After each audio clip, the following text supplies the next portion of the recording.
नमस्कार दोस्तों, मैं जयपाल सिंह और आप देख रहे हैं राष्ट्र की धड़कन। शिक्षक हमारे जीवन में कितने महत्वपूर्ण एक ऐसे व्यक्ति होते हैं जो कि हम अपने मंजिल तक पहुंचने में वो किस तरह से हमारी सहायता करते हैं और किस तरह से वो हमें अपने मंजिल पहुंचने के एक एक गुर सिखाते हैं। आज कोई इस जीवन में किस मंजिल पर है, उसके साक्षात परिणाम गुरुओं की कृपा और समस्त गुरुओं का आशीर्वाद भी कहा जा सकता है। और गुरुओं का आशीर्वाद तभी मिलता है जब आप सही दिशा में, सही स्तर पर अपनी शिक्षा की भी वो स्तर, वो भावना और उस गहराई तक अध्ययन करें, ताकि उन शिक्षकों की जो एक आप लोगों का आशीर्वाद है, आशीष है, वो आपको जो मिलता है उसमें आप कितना खरा उतरते हैं, ये आप पर भी डिपेंड करता है। आज मेरे सम्मुख श्री रमेश चंद्र सिंह चौधरी जी, जिन्होंने की, उनको हमें पूछेंगे किस तरह से आपने अपना जीवन में शिक्षा क्यों एक अपना इसी क्षेत्र को चुना है। तो सर, आपका राष्ट्र की धड़कन में स्वागत है। आपने इस शिक्षा जगत में किन किन प्रेरणा को ध्यान दिया, या फिर आप लोगों के ये दिलचस्पी कि मैं इसी क्षेत्र में जाऊं, क्या आपका उद्देश्य रहा? सर्वप्रथम दूरगामी दृष्टि राष्ट्रीय राष्ट्रीय धड़कन के संपादक जी को मेरा बहुत बहुत शुभकामनाएं, और साथ ही एक पुराने गुरु होने के नाते आपका शुभकामनाएं देता हूं। और आपके इस पत्र को, समाचार पत्र को, चैनल और इस चैनल को ये अपनी आदर्शता और समाचार पत्र के चैनल के उच्च मानदंडों को पूरा करते हुए ये अपने शिखर पर पहुंचे। मैं आपको शुभकामनाएं देता हूं, और मुझे प्रसन्नता है कि एक मेरा पूर्व छात्र आज इस उच्च कोटि के पत्रकारिता के और ये संपादन के रूप में मेरे सामने है। मुझे ये बड़ा मेरे लिए भी हर्ष का विषय है, और मैं अपने आप को भी गौरवान्वित महसूस करता हूँ। जहाँ तक शिक्षा के क्षेत्र की बात है, तो मैं शिक्षा दीक्षा करने के बाद मैंने सोचा कि शिक्षा का क्षेत्र एक सबसे अच्छा कार्य है, पुनीत कार्य है। और मैं भी शुरुआती दौर में एक junior high school Nageshwar Dabrawal Singh Pauri Garhwal में प्रधानाध्यापक के पद पर रहा, और जहाँ की मैंने 1977 से और 1987 तक हेडमास्टर के रूप में कार्य किया। और उसके बाद में सब डिप्टी इंस्पेक्टर ऑफ स्कूल जनपद चमोली में मैं सेवा करने का मुझे मौका मिला। तो शिक्षण अवधि में जब मैं अध्यापन के रूप में था, मेरा ये रहता था कि छात्रों को, क्योंकि ग्रामीण परिवेश में सारे गरीब परिवेश के बच्चे रहते हैं, और उनको अच्छी शिक्षा दीक्षा मिले, इसके लिए बच्चों का हम प्रयास रहता था कि ये निरंतर प्रयास करते रहें और पढ़ाई में एकाग्रता से ध्यान देते रहें। और बच्चों को या जो विद्यार्थी होते थे उनको उनकी शर्म या उनकी झिझक या उनकी जो झेप की भावना होती है उसको दूर करने का मेरा प्रयास रहता था, कि ताकि बच्चे जो है जैसे अपने माता पिता से किसी भी बात या दुख दर्द को बोलने में शर्म या झिझक नहीं करते, वैसे ही गुरुओं को भी समझना चाहिए कि गुरुओं को भी आप अपना दर्द और अपनी जो शैक्षणिक जो भी परेशानियाँ हैं उसको बेहिचक बोलना चाहिए, और तभी उनकी जो है सारी समस्याएं जो होती हैं वो पठन पाठन की वो पूरी होती है। जो भी बच्चा अगर झिझकता है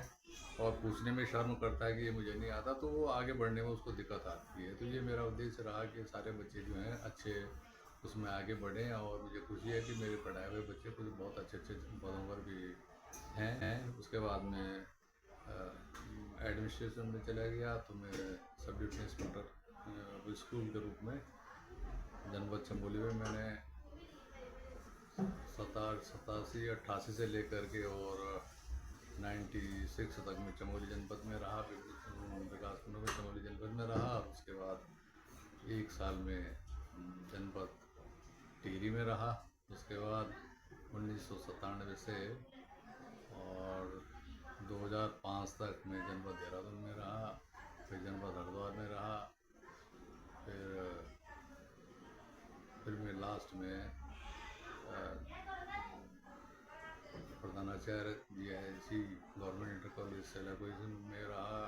SCRT में डिप्टी डायरेक्टर के पद पर भी रहा और मैं 2015 में सेवानिवृत्त हुआ।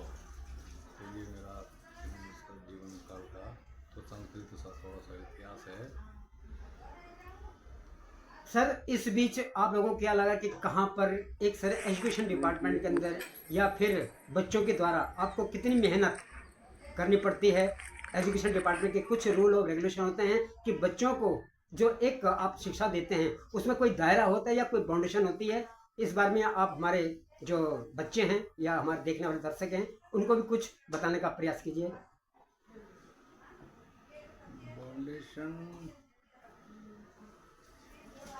बाउंडेशन ऐसा कुछ नहीं है। ये है कि शिक्षा का उद्देश्य तो सभी जगह एक ही है, सिर्फ ये है कि भौगोलिक परिस्थितियाँ और यातायात के साधन, ये मैदानी क्षेत्र में अलग समस्याएं हैं और पहाड़ी जनपदों में अलग समस्याएं हैं। पहाड़ी जनपदों में स्कूल के रास्ते और जंगल और नदी नाले की विशेष परिस्थितियाँ थी आने जाने में, और मैदानी क्षेत्रों में ये समस्या नहीं है। लेकिन पढ़ाई में जहाँ तक मेरा अपना अनुभव है, पर्वतीय क्षेत्रों के बच्चों का पढ़ाई में ज़्यादा ध्यान, ज़्यादा रुचि है बजाय मैदानी क्षेत्रों में कुछ बच्चे, क्योंकि यहाँ जो है यहाँ के बच्चे मैदानी क्षेत्र के जो अच्छे परिवारों के या जो अच्छे बच्चे हैं वो प्राइवेट स्कूलों की ओर ज़्यादा वो था जाने का, उनका ज़्यादा रुझान था। और पहाड़ों में ये था कि चाहे वो गरीब हों चाहे अमीर हों, वो सबके लिए वही शिक्षा थी, तो वो वहाँ सारे बच्चे पढ़ते थे, तो वो वहाँ का स्तर थोड़ा अच्छा। और अभी भी मेरे देखने में ये आया कि जब कि हाई स्कूल इंटर की बोर्ड की परिस्थिति परीक्षाएं होती हैं तो बजाय मैदानी के पर्वतीय क्षेत्रों में उसका रिजल्ट का परसेंटेज और उसका अच्छा रहता है। तो उसका ये कारण है कि वहाँ बच्चे भी ध्यान से बड़े लगन से पढ़ाई करते हैं और वहाँ के टीचर्स भी कठिन भौगोलिक प्रश्नों के बावजूद भी वहाँ जो है वहाँ शिक्षा का स्तर, क्योंकि मुझे मैदानी और पहाड़ी दोनों क्षेत्रों का अपने सेवा काल में वो है, तो इस वजह से मैं कह सकता हूँ कि पहाड़ों में अच्छी पढ़ाई होती है और मैदानों में सुविधाएं होने के बावजूद भी पढ़ाई का स्तर उतना नहीं बन पाता, क्योंकि गवर्नमेंट स्कूलों में जो वैसे अच्छे परिवार के जो लोग हैं या जिनके जो कुछ कर सकते हैं वो प्राइवेट स्कूलों में गरीब और थोड़ा वैसे समाज के थोड़े कार्यक्रम हो गए यहाँ ज़्यादा आते हैं तो उनको शिक्षा, यहाँ के टीचरों पर उसका ज़्यादा महत्व और ज़्यादा जिम्मेदारी बन जाती है मेरे हिसाब से। जी जी तो उन पर जब ध्यान देंगे।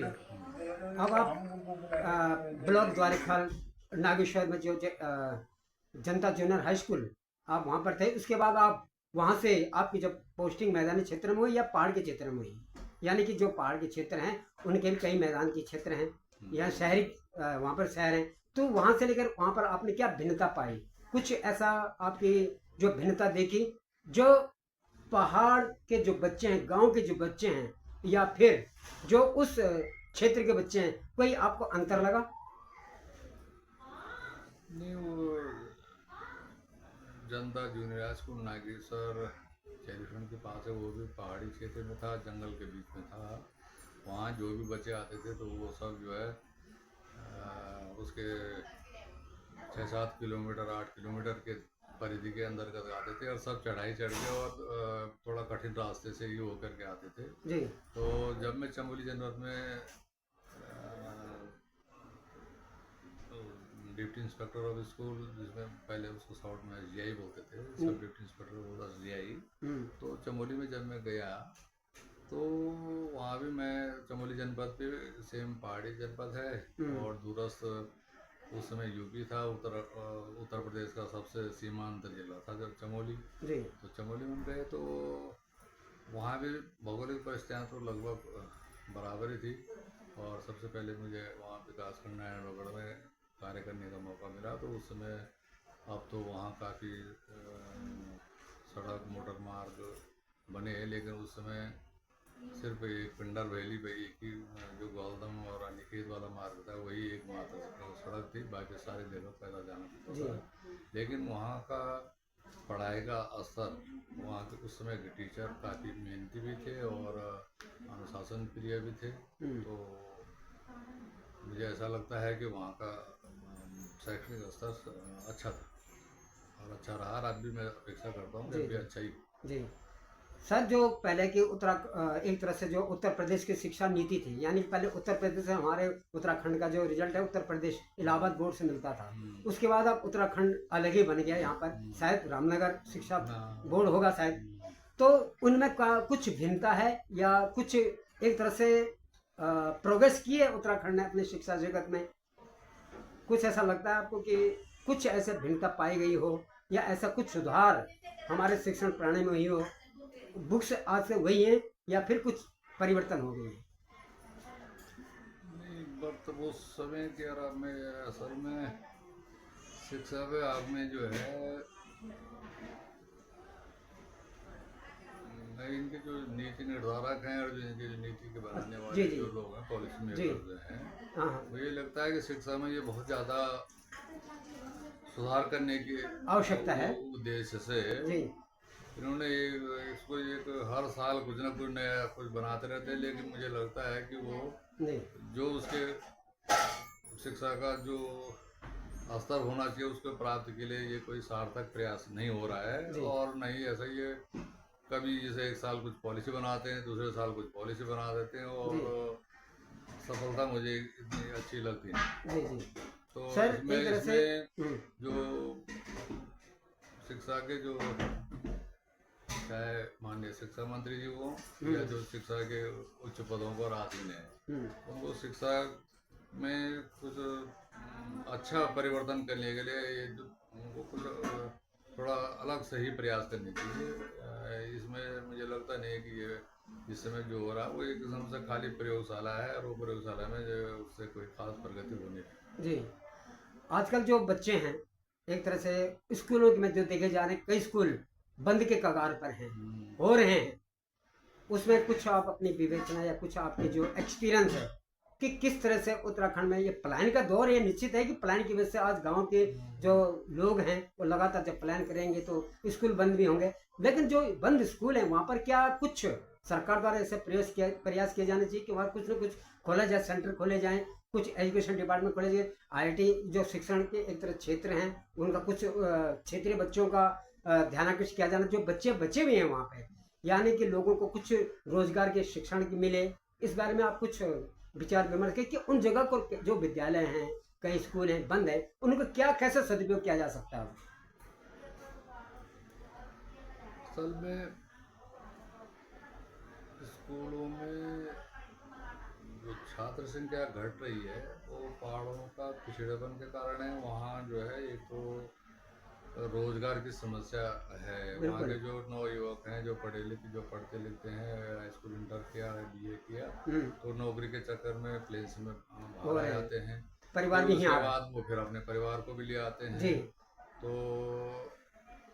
सबसे मूल समस्या जो है वो पलायन की है। और जब परिवार जो कोई पलायन बढ़ेगा तो परिवार घटेगा। नौकरी के चक्कर में या स्वास्थ्य लाभ के चक्कर में, ये दो मुख्य चीजें हैं कि जो ये रोजगार है, ये स्वास्थ्य है। और हर एक चाहता है आपके सरकारी स्कूल के बजाय ये किस्म से ये लोगों का एक फैशन जैसा प्राइवेट स्कूल में पढ़ाना है। जी जी जी। अब उसके कई कारण है, उसमें तो बहुत विस्तृत चर्चा है कि लोगों की जो है सरकारी कॉलेजों में पढ़ाने के लिए या सरकारी जो जिला परिषद के स्कूल बोलते थे पहले, जो अब सब राजकीय स्कूल है, इनमें जो है लोगों की रुचि कम है, वो फैशन हो गया। ये ऐसा नहीं है कि वैसे गवर्नमेंट स्कूलों में पढ़ाई और वहाँ ट्रेन टीचर हैं, वेल क्वालिफाइड हैं जी, और वहाँ पढ़ाई अच्छी होती है जी। ये जरूरी नहीं है। तो बिल्कुल ये बिल्कुल निस्संदेह, ये 100% है कि जी। पढ़ाई अच्छी होती है। कुछ हो सकते हैं जी। 2-4 जो कुछ टीचर नेतागिरी में ज़्यादा रहते हैं, जी। इधर उधर ध्यान वो करते हैं, जी। लेकिन कुछ टीचर ऐसे हैं कि जो बिल्कुल डिवोटेड हैं और इस स्कूल और शिक्षा के प्रति समर्पित हैं।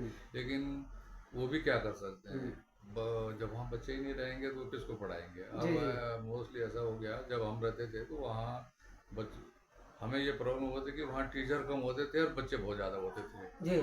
अब ये हो गया कि टीचर तो वहाँ पूरे हैं, हाँ। लेकिन बच्चे वहाँ कम है है। नहीं। जी। और मानक जो गवर्नमेंट का है जी। उसके हिसाब से तो वहाँ जब- बच्चे है ही नहीं, तो स्कूल फिर तो जी बंद होने ही सता बंद है, होने की जो है लाजमी है। लाजमी। अब जी। ऐसा नहीं हो सकता है कि 2 बच्चे हैं, 4 बच्चे हैं जी।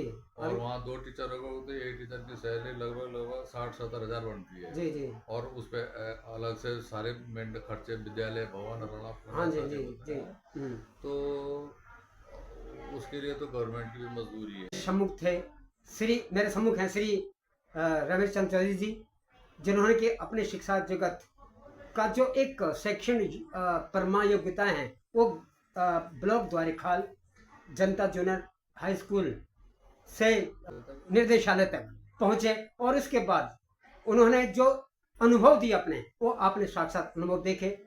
दोस्तों, आपसे उम्मीद करता हूं कि ऐसे शिक्षक जब हमारे क्षेत्र में होते हैं, और ये आज भी यह जरूरी है, स्वतः है और ये सही बात है कि हमारे उत्तराखंड में छात्र एक से एक प्रतिभावान छात्र हैं। शिक्षा जगत में उनके अनमोल यानी कि जो प्रयास हैं वो भी आप लोगों ने साक्षात देख सकते हैं, देखे भी होंगे। यहाँ तक कि आप मैदानी क्षेत्रों में कई सरकारी पदों पर हैं, कई प्राइवेट संस्थानों में हैं, तो कई ऐसे हैं कि जिनका स्वतः ही रोजगार है, और ये किसकी वजह से? हमारे शिक्षकों की वजह से। और आप सभी शिक्षक जो भी इस चैनल को देख रहे हैं, आप सभी जनता, आप सभी युवा लोग, आप सभी उत्तराखंड वासी, प्लीज लाइक एंड सब्सक्राइब जरूर कीजिए, क्योंकि जब तक हमारे मन में शिक्षकों पर सम्मान होगा तो वो छात्र, वो वहाँ के युवा भी अपने आप में एक नई ज्योत जलाने का प्रयास करेंगे, और वो ज्योत होगी विकास की। इस विकास की धारणा को, इस विकास की ज्योत को लगातार जला रखें। तब तक नमस्कार, और मैं उम्मीद करता हूँ कि हमारे जो मेरे अपने इष्ट देव हैं, गुरुदेव हैं, उनको भी मैं सादर नमन करता हूँ, और मुझे बड़ी खुशी हुई कि वो हमारे चैनल में आए, और उन्होंने हमें एक छोटा सा अपना प्रयास, उन्होंने अपने जो उनके एक मन में और एक धारणा थी, जो उन्होंने हमें गुरु दिए, सिखाया, शिक्षा का एक अनमोल खजाना दिया, वो खजाना हमारे लिए कितना महत्वपूर्ण है, इसकी आप लोग जितने भी जनता जनार्दन है वो भली भांति जान सकते हैं। तब तक के लिए नमस्कार। आप अवश्य लाइक एंड सब्सक्राइब जरूर कीजिए।